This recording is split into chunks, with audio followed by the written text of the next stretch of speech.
student তোমালোকে জানা এইটো হৈছে কুইলিং পেপাৰ ঠিক আছে এইটোৰ নাম কুইলিং পেপাৰ যিকিটা আজি নতুনকে আহিছা হা মই সিহঁতৰ কাৰণে কৈছো এই কুইলিং পেপাৰটোৰে বহুত বস্তু বনাব পাৰি পেপাৰ ইয়েৰিংছ বনাব পাৰি পেপাৰ জুৱেলাৰী বনাব পাৰি পেপাৰ ডল বহুত বস্তু বনাব নোৱাৰা বস্তু একোৱেই নাই কিন্তু আজি তোমালোকক কি শিকাম তোমালোকৰে চইচ আছিলে ৰাখি মেকিং ঠিক আছে হ'ব এইটো দেখিছানে বৰ কাঠিটো এনেকৈ সোমাই দিবা পাছ হৈ গ'লে সোমাই দিছোঁ এনেকৈ লৈ আহা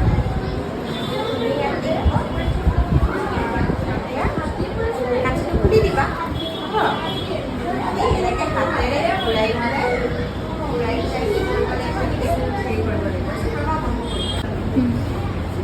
এনেকুৱা ৰাউণ্ড কেইটা বনাই লোৱা চবে হা যিমান পাৰা ধুনীয়াকৈ ৰাউণ্ড বনোৱা প্ৰথম ৰাউণ্ডৰ এটা ডিজাইন দেখুৱাম তাৰপিছত আকৌ বেলেগ এটা দেখুৱাম ঠিক আছে এবাৰ কাটি লোৱা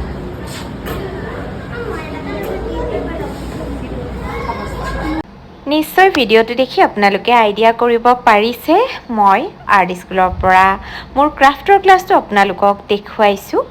আৰু যিহেতু ল'ৰা ছোৱালীখিনিয়ে নিজেই বিচাৰিছিলে ৰাখী বন্ধনৰ বাবে তেওঁলোকৰ নিজৰে মোৰ ওপৰত ডিমাণ্ড আছিলে যে তেওঁলোকক ৰাখী বনোৱা শিকাব লাগে ঘপককৈ ভাবিলোঁ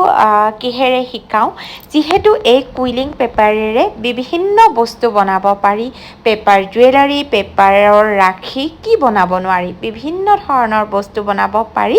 আৰু সেই সিহঁতক কুইলিং পেপাৰেৰে কেনেকৈ সহজ পদ্ধতিৰে ৰাখী বনাব পাৰি তাকে শিকালোঁ আৰু লগতে আপোনালোককো অকণমান দেখুৱালোঁ আৰু একেবাৰে সহজ হয় বেছি সময়ো নালাগে আৰু বনায়ো খুবেই ভাল লাগে কাগজ এনেদৰে পকাই পকাই বিভিন্ন ধৰণৰ শ্বেপ দিব পাৰি আৰু এনেকৈ ৰিবন এডালত ফেব্ৰিক গ্লুৰে পেষ্ট কৰি আচলতে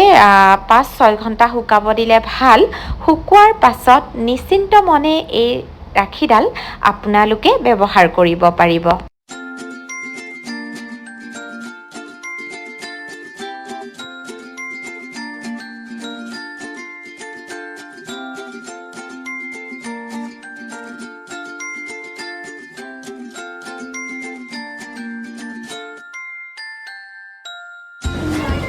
কেনেকুৱা লাগিছে চোৱা দেখিছা চোৱা এয়া হোৱাইট কালাৰৰ মণি দি দিম তোমালোকক হা হয়নে ভাল লগা হৈ গ'লনে নাই হেণ্ডমেড ৰাখি হা